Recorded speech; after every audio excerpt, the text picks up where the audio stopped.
The girl left the house and headed to Sunday school with a Bible in her hands. She had to walk less than a kilometer in a straight line, but she never reached the church. The police and hundreds of volunteers searched for her, but they all failed to find the girl. This mystery remained unsolved for 48 years until the truth came to light in the most unusual way. Gretchen Harrington was born on June 13, 1967 in the American state of Pennsylvania. Her parents had 2 more daughters. Soon after Gretchen was born, the whole family moved to the small town of Brom. The girl's father was a priest, and he was offered a job in a local church and was also provided with housing. The girl really liked this place. She loved to walk in nature all day long in the company of friends. Bromo was a very safe place, so parents were not at all afraid to let their children go outside until it got dark. There were also many parks and a river where children loved to go. Gretchen's father instilled in her a love of religion from an early age, and she spent a lot of time in church. The girl also constantly attended Sunday school and always studied excellently. The morning of August 15, 1975, when Gretchen was 8, was a joyful day for her family. The girl's mother recently gave birth to her 4th daughter and had to come home from the hospital with her. Gretchen wanted to wait for her, but her father advised her not to miss Sunday school classes so as not to spoil her perfect grades. The girl reluctantly agreed, took her Bible, and went to church.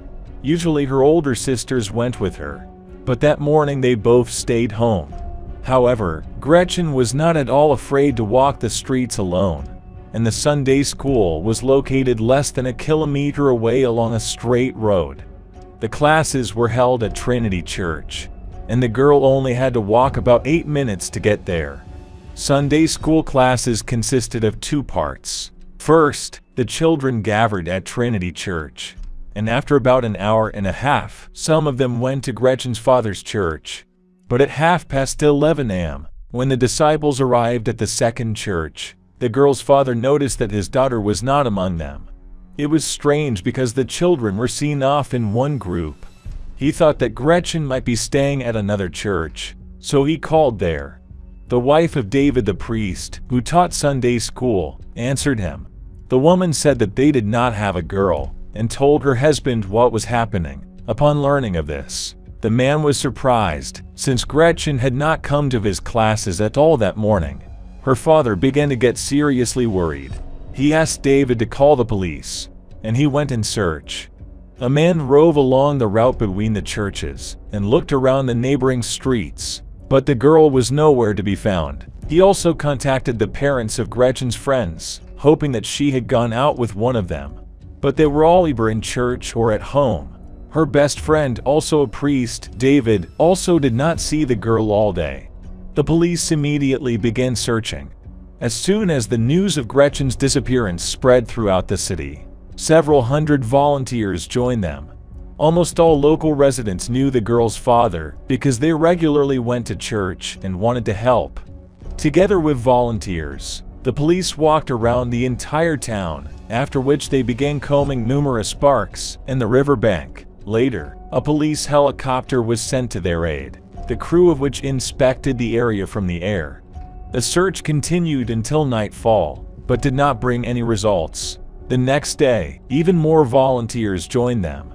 The police put out flyers with Gretchen's photo and information about her disappearance. They were posted along the roads and distributed to drivers passing by the city.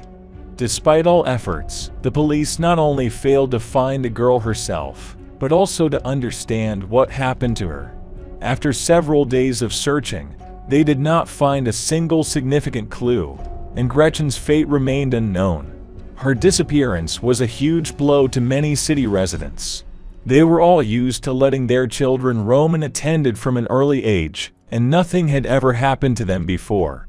They could wander through the parks for hours, swim in the river without adults, and the parents weren't worried at all. But now all this is in the past. Adding even more worry was the fact that no one knew what had happened to Gretchen. People discussed a variety of versions.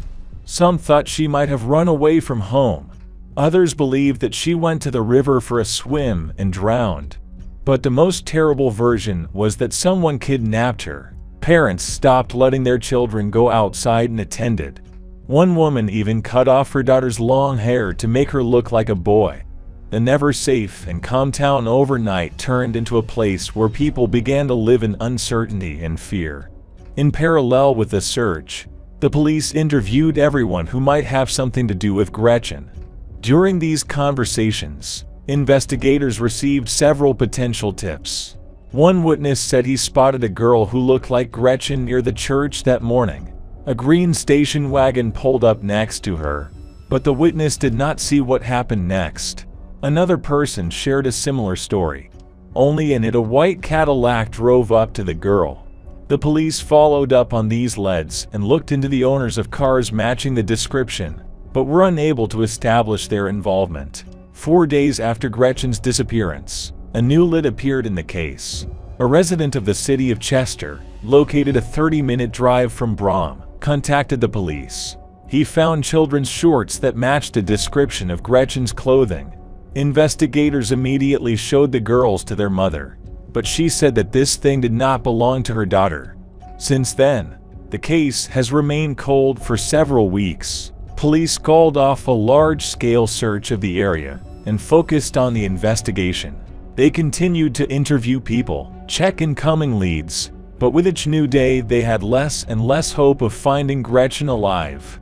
This went on for 2 months until the police received a call on October 14th. The man went for a run in the Great National Park, located about 20 minutes from the city. He noticed something strange in the thickets and at first did not understand what he was dealing with. Only as he came closer did he realize that in front of him were human remains. The man immediately ran to the park rangers and told them about the find, and they called the police. The officers immediately realized that they had the remains of a child, but due to the degree of decomposition, it was extremely difficult to establish the identity. They first thought it was Gretchen's body and showed her parents photographs of clothes that were neatly folded next to the remains.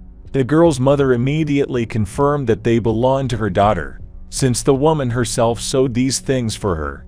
Medical experts later confirmed that it was Gretchen. They also determined that the cause of death was multiple severe blows to the head, and the case was classified as a homicide.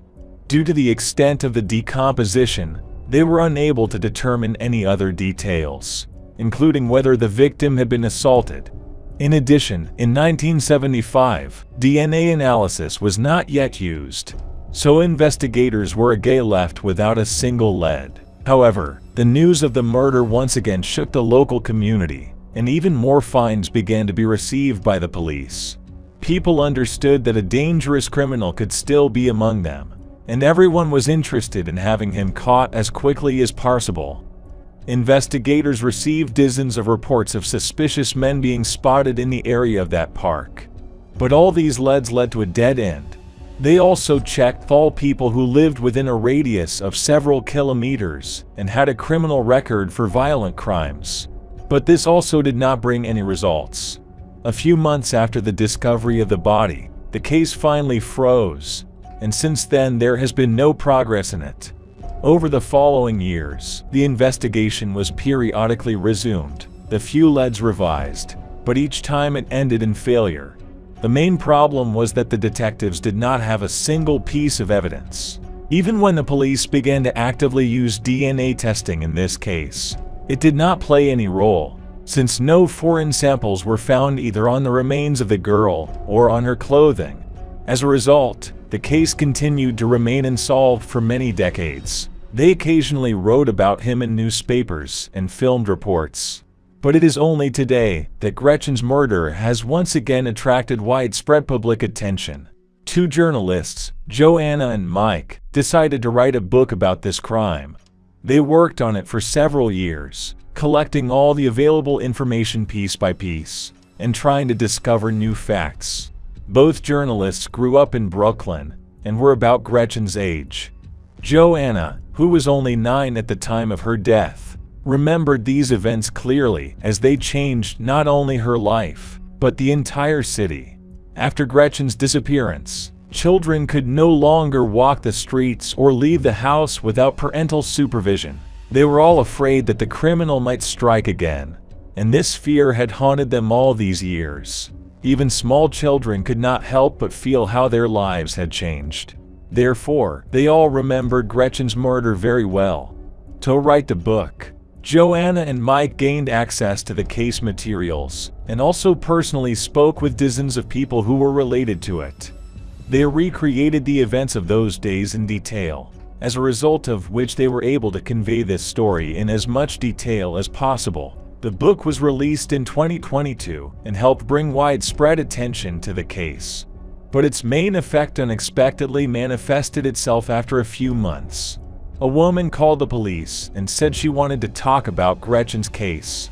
She met with the detective who was involved in this investigation. The woman said that at the time of the murder she was 10 and lived in a town called Everton, which was only a few hundred meters from Gretchen's house. She was friends with the girl, her older sisters, and also with many other children in the area. At that time, she often stayed overnight with her friends, and on one of these days something terrible happened to her. She stayed with two sisters in their house in the middle of the night. The girl woke up from someone touching her. Opening her eyes, she saw their father in front of her, who immediately ran out of the room. Despite this, the girl was afraid to talk about it, and she also spent the next night in this house. That time the story repeated itself according to the same scenario. The father of her friends came again and began to touch her. The next morning, the girl nevertheless told his daughter about this, and she, to her surprise, said that he does this quite often. She added that her father comes at night not only to her, but also to her sister. Returning home, the girl told her parents about everything. However, instead of contacting the police, they simply forbade her to go to her friend's house. And all this happened exactly a week before Gretchen disappeared. After this story, the woman told the detective the name of the father of these girls. It was David, the same priest who taught Sunday school. Her story didn't end there. She also said that a month after Gretchen disappeared, a man tried to kidnap one of her friends, twice. The girl refused to get into his car. To confirm her words, the witness brought the detective her personal diary, which she kept in those years. On September 15, 1975, she wrote that a friend asked to keep it a secret because she was afraid that David might hurt her tomorrow. After the police learned all this information, they immediately resumed the investigation. After studying the case materials, detectives discovered several strange aspects that could indirectly indicate David's involvement. Firstly, as we remember, it was he who reported Gretchen's disappearance to the police. The priest gave investigators a very detailed description of the girl's clothing. He said she was wearing dark blue zip-up shorts with studs on the front and pockets without zippers or buttons. The man added that she was wearing a white top and had her hair in pigtails. Despite all this, he claimed that he did not see Gretchen that day. A reasonable question arose.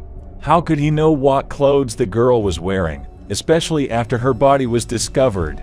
David's testimony was completely confirmed. She was wearing those very things. Secondly, based on the case file, Sunday school started about 50 minutes late this morning because the church was not busy. This would give the man enough time to kidnap the girl, kill her, and dump her body in the park before returning to the church and starting his lessons. According to David's testimony after Gretchen's disappearance, the man taught Sunday school before putting some of the children in his van and driving them to her father's church. He insisted that he had not seen the girl that morning and only noticed her absence when her dad noticed.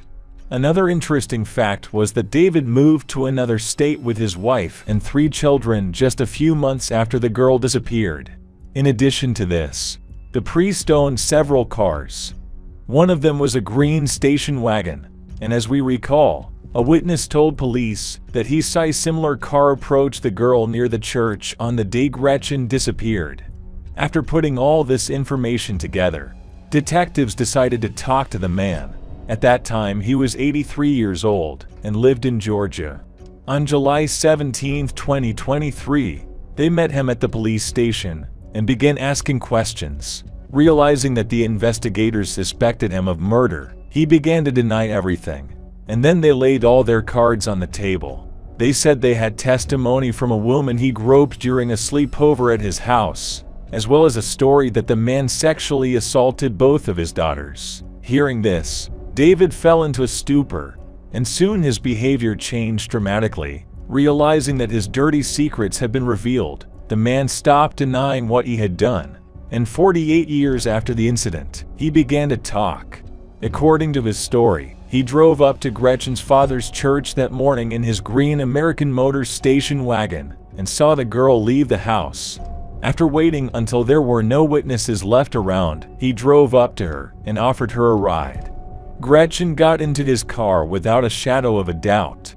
Firstly, she knew David well because their families were friends.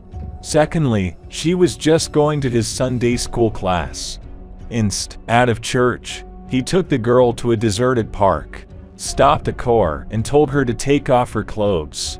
Gretchen refused and said that she wanted to go home, after which he struck her several blows to the head, causing her to lose consciousness. The priest pulled off her clothes, satisfied himself, and then took her to another park. He couldn't feel the girl's pulse, so he took her body into the thicket and covered it with branches. After finishing, David drove back to the church to teach classes. After hearing this story, the police arrested him for connections to the girl's murder, and then extradited him to Pennsylvania. A man was placed in prison awaiting trial, but for the police, this was only the beginning of a deeper investigation. Given that he had molested at least several girls, detectives knew it was likely that others had been harmed by his actions. The situation was aggravated by the fact that the man worked as a priest in different cities and states for many decades, and during this time, he could have committed a huge number of other crimes. He almost always worked with children and was respected in society, which could allow him to avoid any suspicion. But now that the truth has come out, detectives took his DNA sample and began looking for matches in other unsolved cases. They also looked into the unsolved disappearances of girls in the cities where David was a priest. Unfortunately, the results were not long in coming.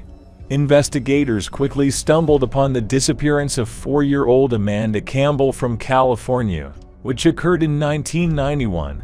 She, like Gretchen, left her home in a small quiet area, after which she disappeared without a trace. David worked as a priest in that very area. At the moment, there is no evidence against him, but police say this case has several extremely similar aspects to the Gretchen kidnapping, and the priest may be the culprit. In addition, they continue to study his possible involvement in other crimes. With all this happening right now, we may learn a lot in the coming months. As for Gretchen's murder trial, it hasn't started yet. David's lawyers may want to drag out the process and advise him to withdraw his confession. In this case, the trial could drag on for years, and there is no guarantee that the man will live to see the verdict.